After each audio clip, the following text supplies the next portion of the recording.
Welcome to today's class and you're watching LR Lakshmi's channel. Please do like, share and subscribe my channel so that you'll get my further update videos. And today we'll move on to the class of page number 9. It's a continuation chapter of the lesson 1 nutrition and TS of leaf you will study and I will explain the TS of leaf today in detail. And let us go. What do you mean by TS of leaf? This is the transverse section of leaf which takes place when you dissect a leaf in a transverse section. Have you observed under the microscope the different kinds of cells? Have you observed is the TS of leaf in a detailed diagram you will learn today. And as we were talking about the process of photosynthesis, where does photosynthesis takes place? This is the thing we are going to discuss. I'm going to teach in this video is where does photosynthesis takes place. Here photosynthesis takes place in the green part of the leaf as that is the primary site. As you have known in the previous video that Pelleter and Cavendish discovered the extract of the green pigment and named it as chlorophyll. As chlorophyll means green leaf. That means Pelleter and Cavendish they discovered the site. They could not know the site of photosynthesis, but as they went on for 2 decades so they came to know about the green pigment which is responsible for the photosynthesis and named that as chlorophyll. But the exact site, the place was not known till the 6 decades. After the 6 decades, the scientist named as Julius von Schack. He is named as Julius von Schack. He discovered that the chlorophyll, that means the photosynthesis doesn't takes place it is not only in the chlorophyll but it doesn't takes place in the all green part of the plant. It only takes place in a certain cell organelle. That means he tells that Julius von Schack, after the invention, after the discovery of Pelleter and Cavendish about chlorophyll, after 6 decades, the scientist who named as Julius von Schack told the truth that photosynthesis does not take place in the whole part of the cell or the green part of the plant. It takes place in a organelle present in the cell. For example, a cell is there. It doesn't take place the complete part of the cell. It takes place inside the cell, inside a cell organelle, and has told about the invention of the discovery of chloroplast. And where does this chloroplast, where it is present is the question now. What do you mean by chloroplast? Chloroplast is a cell organelle which is present in a cell. What is cell? Cell is the basic functional unit. As we know, it is the basic functional unit of a living structure, cell. And cell organelles, the organelles which are present in the cell are called as cell organelles. The many cell organelles present in the cell. Now we are talking about the photosynthesis, the exact place, the exact site where the photosynthesis takes place.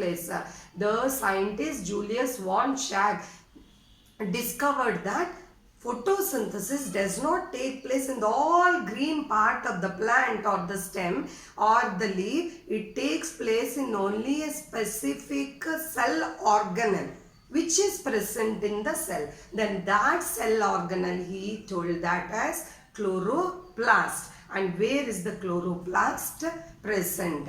So to know this, where is the chloroplast present, we should know about the TS of the leaf. TS of the leaf is nothing but it is the transverse section of the leaf. So let us see in detail. The transverse section of the leaf is divided into epidermis. Look children, dear viewers, the transverse section of the leaf is divided into upper epidermis, mesophyll cells, vesicular bundles and the lower epidermis. These are the things which is divided. So let us go into in detail of the transverse section. You have seen this, the topmost layer which is called as cuticle. It is called as cuticle. The uppermost covering of the plant leaf area, it is called as cuticle, which is waxy in nature. Which is waxy in nature. That means it is a layer and a transparent layer. The upper part of the leaf is covered with a waxy substance called cuticle. Here this transparent, that means the light can easily, when the leaf falls on the plant part of the leaf, due to the presence of cuticle, and it is transparent, so that the layer penetrates, the sunlight can be easily absorbed by the cuticle layer. This is the uppermost layer of the transverse section of leaf, that is the cuticle, which is waxy in nature. And the next one we'll talk about the upper epidermis. Epidermis, it is the outer covering, and you see the upper epidermis. Upper epidermis. This is the upper epidermis. The cells are in rectangular in shape and they are closely packed as seen in the picture in the diagram. Below the upper epidermis lies the mesophyll cells. The mesophyll cells are of two types, the palisade parenchyma as well as the spongy parenchyma. Below the upper epidermis you have palisade parenchyma.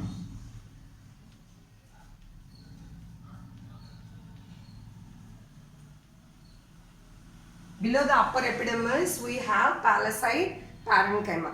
These, as the shape indicates, you can look into the picture. The cells are in elongated way. The cells are in elongated way, so that those are very tightly packed even. And here in this is very important in the point of view of the question which comes in your exam, children.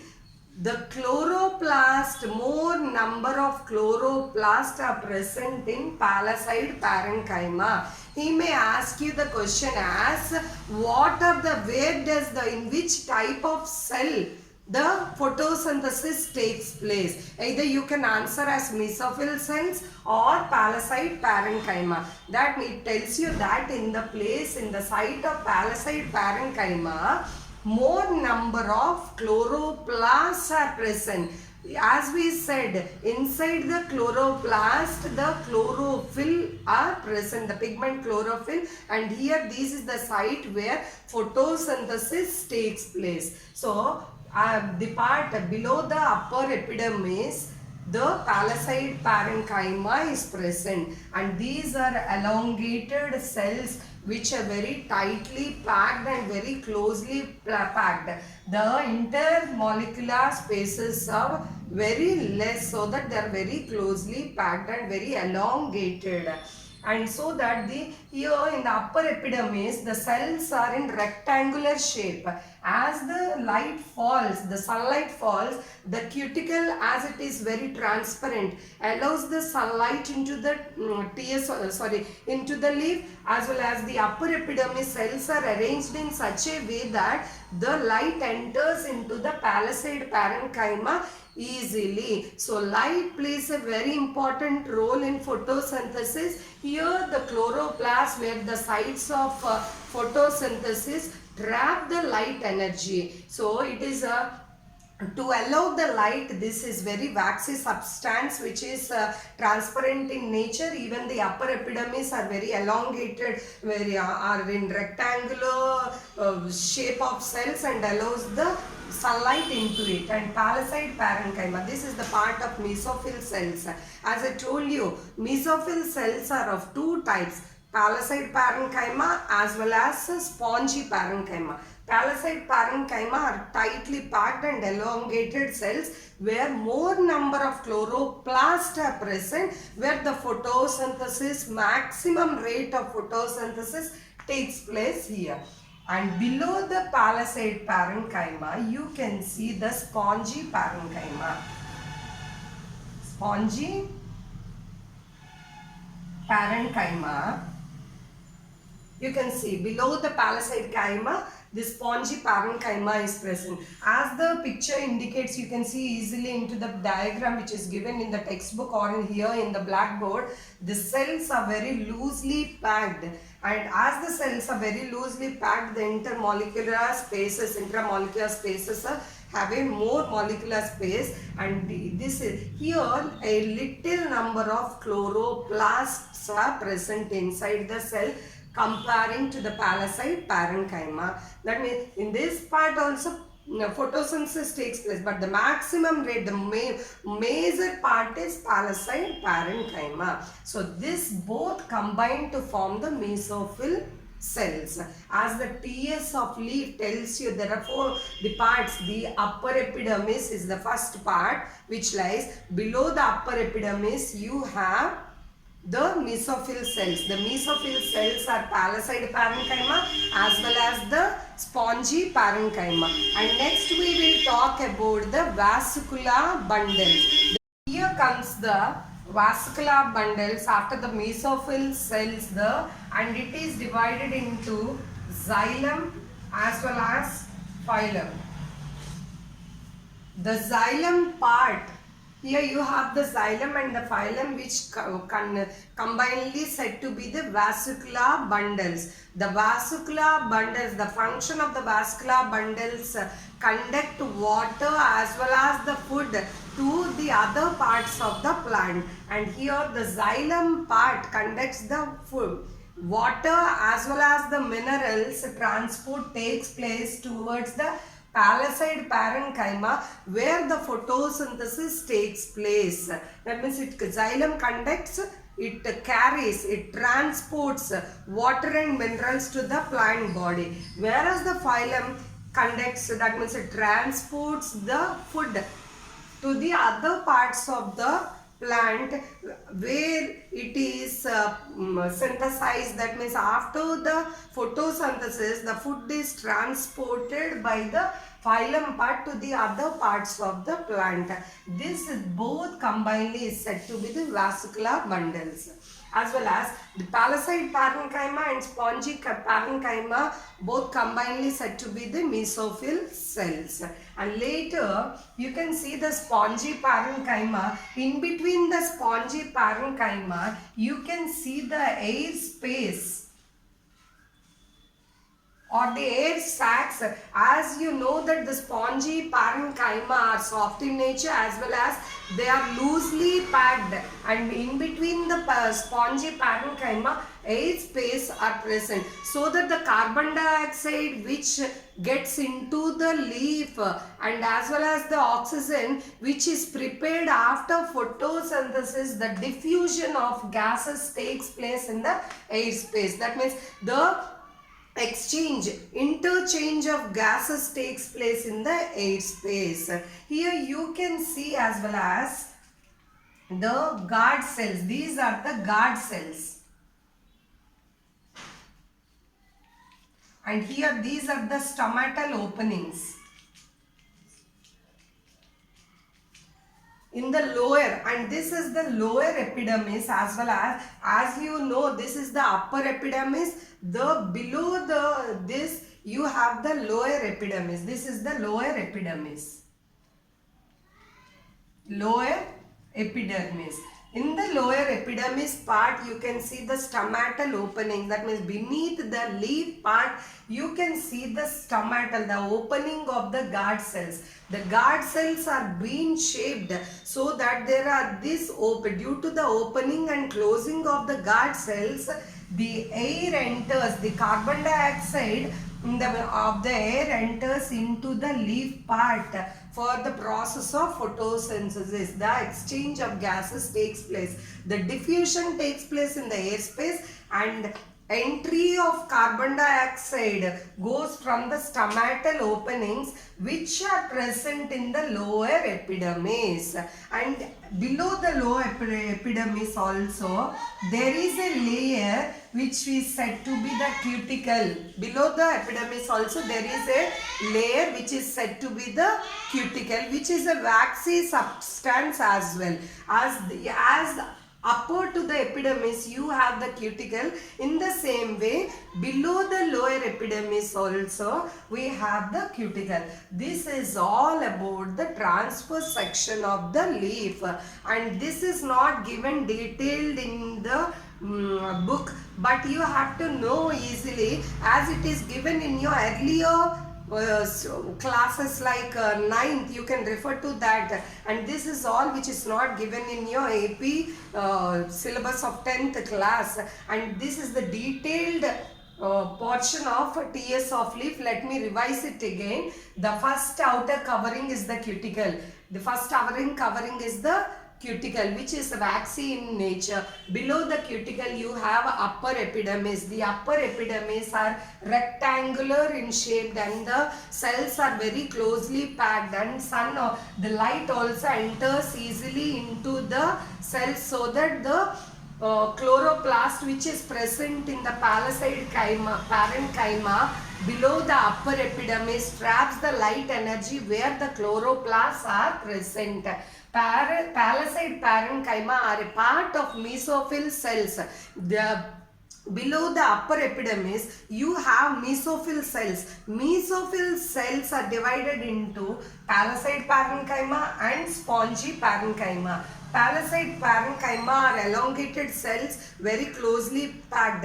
Here these are the sites of photosynthesis where the chloroplasts, more number of chloroplasts are present. You can see here about 40 to 100 chloroplasts are present in each cell in palisade parenchyma, and below the palisade parenchyma you can see the spongy parenchyma, where in the spongy parenchyma the cells are very loosely packed, and in between the spongy parenchyma, due to the loosely packed cells, air spaces are formed, and here the diffusion of carbon dioxide as well as the oxygen takes place. The exchange takes place. As the oxygen, the end product after the photosynthesis is oxygen and carbon dioxide, so this exchange takes place. And below the air space you can see the lower epidermis. This is the layer of lower epidermis, and in the layer of lower epidermis you can see the stomatal openings, and the stomatal openings are guarded with guard cells. The opening and closing of stomata are carried by the guard cells which are present in the lower epidermis. Beneath the lower epidermis you have also the cuticle, which doesn't allow the excess water into the atmosphere. This is all about the transverse section of the leaf. Why you have to know the transverse section of the leaf is that we are talking about the sites of photosynthesis. What is the site of photosynthesis? As we know, Pelleter and Cavendish extracted the green pigment and named it chlorophyll. But this chlorophyll is not present all over the part of the plant. That means it is not present as it is a green part. When you see the stems are also green, we shouldn't think that even the stem contains chlorophyll. No, but the stem doesn't contain chlorophyll. Then where is the chlorophyll present? Chlorophyll is present in chloroplast, which was discovered by Julius von Schack after 6 decades, and he later named as chloroplast. where it is present, and it is a cell organelle of a cell. And moreover, and these are the sites, palisade, parenchyma. You should, when the question is asked that what are the sites of photosynthesis, in which cells photosynthesis takes place, you may be asked 1 mark question or as well as 2 mark question, or you may be asked the TS of leaf. Name the TS of leaf, label the parts of the TS of leaf. This is the whole diagram, which is very easy, and you should know that below the upper epidermis lies the palisade parenchyma. More number of chloroplasts are present inside the chloroplast. In the grana thylakoids, the chlorophyll pigment is present, which is responsible for photosynthesis, which is a raw product for photosynthesis. And later we will learn about chloroplast in the next video in detail. Where is the chloroplast present, what is the structure of chloroplast, and inside the chloroplast what are the organelles present, in a detailed video of my next class. And dear viewers, watch the video well, as well as read the textbook, so that it will be very easier for you for the understanding. And thank you for my viewers, and subscribe my channel.